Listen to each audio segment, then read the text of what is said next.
Keto Orzo. It's a rice substitute. Let's go.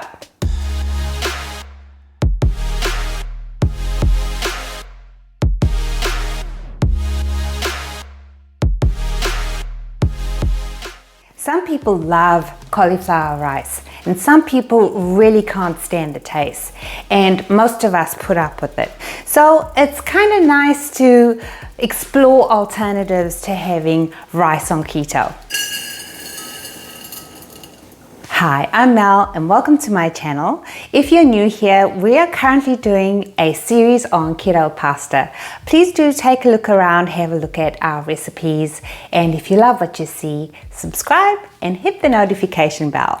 So orzo is a pasta that looks like rice, and this got me thinking, gosh, this could be an alternative to cauliflower rice. So with the invention of my new gluten-free pasta recipe, it opens up a whole world of possibilities, and this is how this Keto Orzo recipe substitute for cauliflower rice came about. So the differences between cauliflower rice and this Keto Orzo pasta. The orzo, it doesn't have an odor, there's less cleanup after you've made it, and it keeps for much longer than cauliflower rice. And of course, you don't need to add lots of flavor to mask the taste. As always, the nutritional information and ingredients are listed in the description box.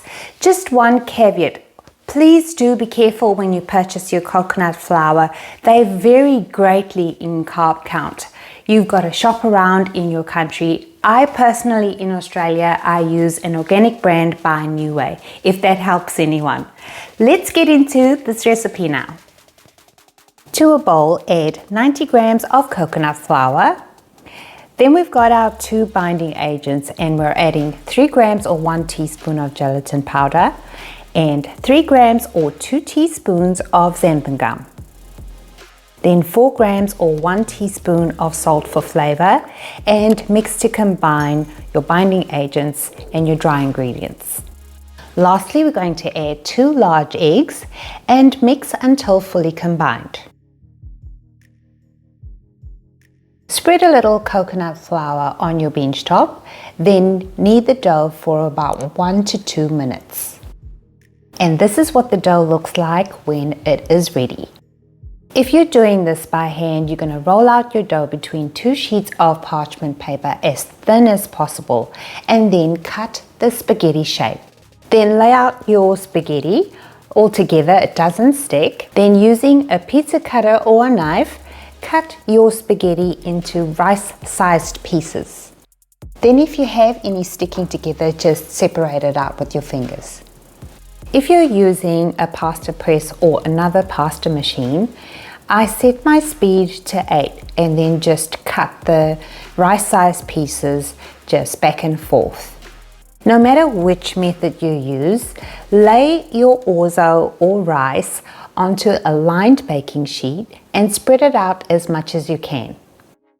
And bake your keto orzo or keto rice for an hour on the lowest setting for your oven. So here we have another alternative to cauliflower rice. Let me know in the comments what you think of it. Thank you so much for watching. Stay safe and be well.